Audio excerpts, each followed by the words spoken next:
to $1,000 will be issued to those violating the rules in what's known as the red zones. Meanwhile, Ontario put out new projections today that show the province could see 1,000 new cases a day by mid-October. The Ford government, though, added no new restrictions. Why the difference in approach, at least at this point? Let's get the power panel in Toronto. Tim Murphy, Managing Director of Macmillan Vantage. Summa Strategies' Tim Powers is here in Ottawa, as are Kathleen Monk of Ernst Cliff Strategy Group and Sherelle Evelyn, Managing Editor of the Hill Times. Hi, everybody. Nice to see you. Kathleen, let me start with you. So the pressure keeps kind of amping up as these numbers and data, and especially the new modeling, comes out today in Ontario. Quebec is taking, at this point, a very different approach. I'd be surprised. My understanding is, for example, Cabinet in Ontario is discussing some more restrictions as we speak. So I would be surprised not to see some more. But so far, a lot of resistance to the idea of like completely shutting down.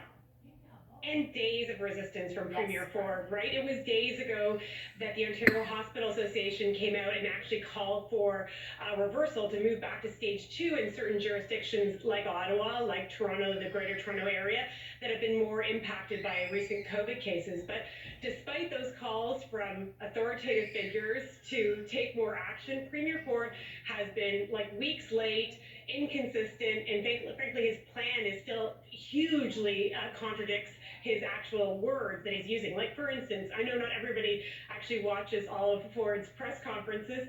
I do. And so one of the things I found astounding today was almost like his cognitive dissonance today in the presser, where he was angry at the federal government for their slowness in uptaking certain new tests that he would like to provide to Ontarians. And he used the phrase, vit, federal government, hurry up.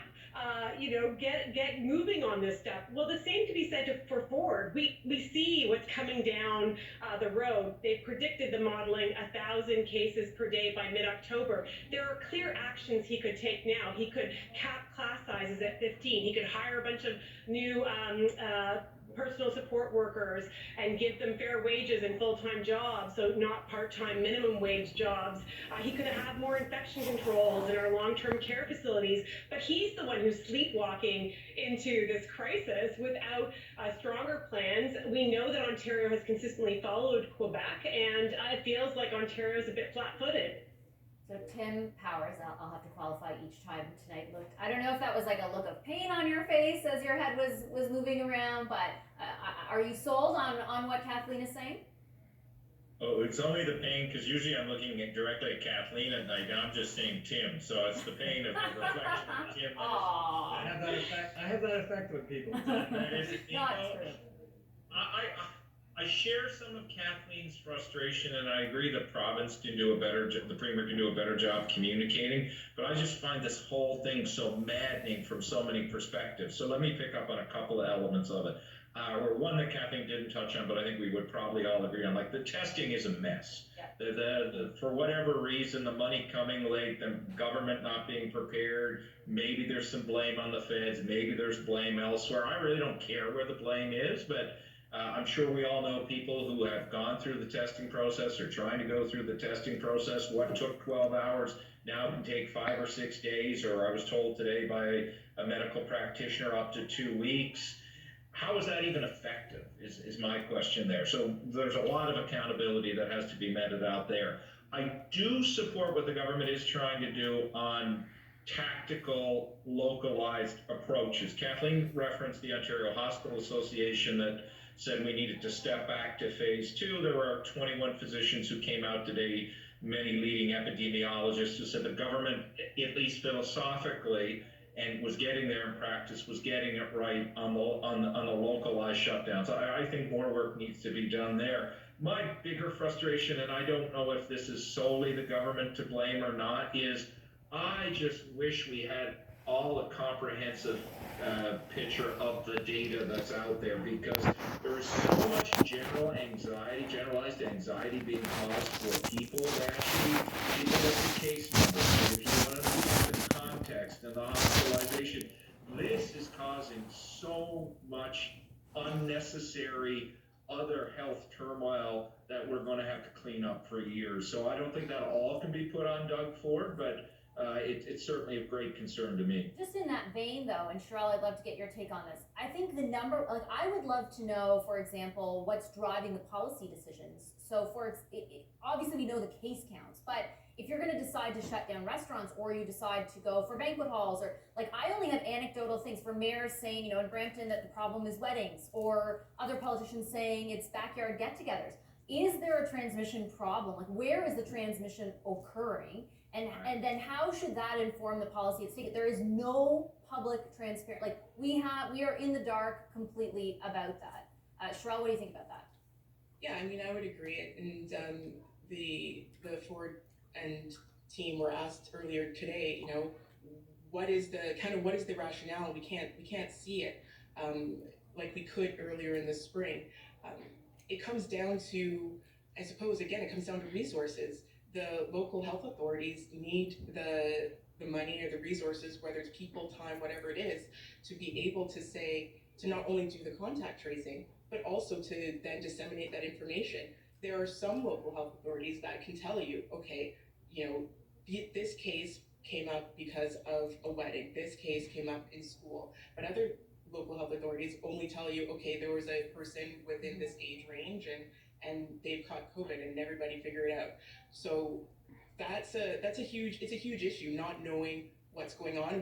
By looking at the age ranges, people are making a lot of assumptions as to where the transmission is coming from, saying, it's young people, it's parties, not, thinking about the fact that, back in the spring, young people were, all the universities shut down, schools weren't open, restaurants were closed. These are all places where young people not only live and work and study, and now they're all open. So these are places where they're in contact with the general public and they are catching COVID from somebody and spreading it to somebody who may not be in that age range or may be asymptomatic. So it's a big issue in terms of data and having the resources to get that data to people. Tim, Kathleen, and everyone else gave us an overview of the kinds of asks there are, the pressures that are on the Premier to kind of do something more. I don't know if there's a consensus about exactly what that should be, but there is a feeling of apprehension, especially I think after hearing that modeling about whether or not, especially in those hot zones, the right approach is being taken. We don't have that data. I just don't know if that pressure goes away. Like, I think there's going to be stuff that's coming. Like, I can't imagine in the next 24, 48 hours they don't announce more stuff. Well, one would hope so. I mean, I think, after I think, to be honest with you, when at the start of this, I think governments were given the benefit of the doubt by the populace, because they were reacting in real time, and people kind of understood that and said, look, we expect the yardsticks to move every day as our experience moves every day.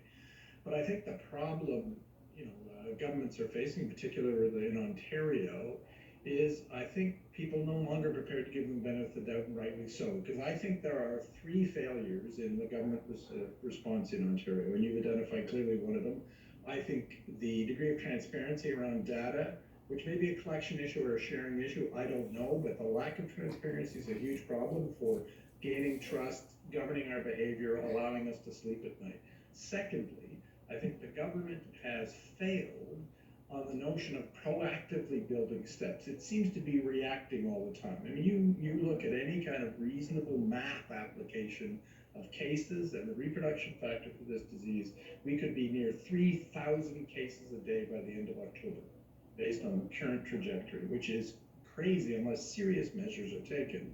And then the third thing is, there's this weird kind of skinflint attitude in the provincial government to spending money, which is frankly, it's getting in the bucketfuls from the federal government on responding to these issues. And you kind of put those 3 together, and I don't understand why they aren't doing better. They really should be.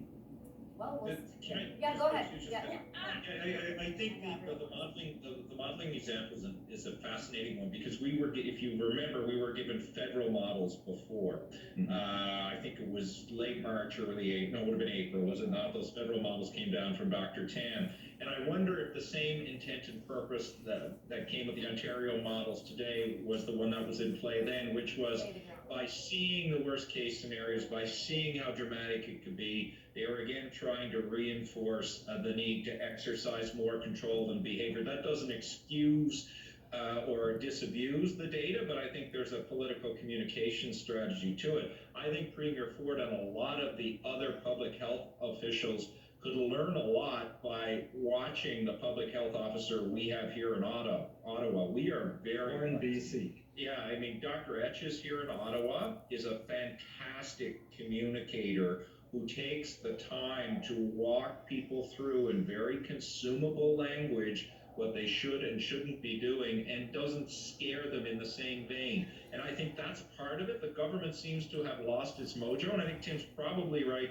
Experts were given the benefit of the doubt, and politicians were put in the benefit in the expert category. They may not be there right now. Hey, Kathleen, I know you want to jump in. Just 15 seconds if you don't mind. I have to take a commercial. I just wanted to point out the fact that Tim Murphy is right, that a story was done out of Toronto, Queen's Park a couple of weeks ago now that said 97 cents out of every dollar is being paid by the Fed. So really the Ontario government can, COVID money that is, the Ontario government can stand up and do more on this issue. Yeah, I mean, they would argue, and the Premier make sure he points it out at every press conference, that they're spending on LTC, long-term care, for example, they're spending on testing, but I take your point. Hi, I'm Vashi Capello's host of Power in Politics. See more of our show by subscribing to the CBC News channel or click the link for another video.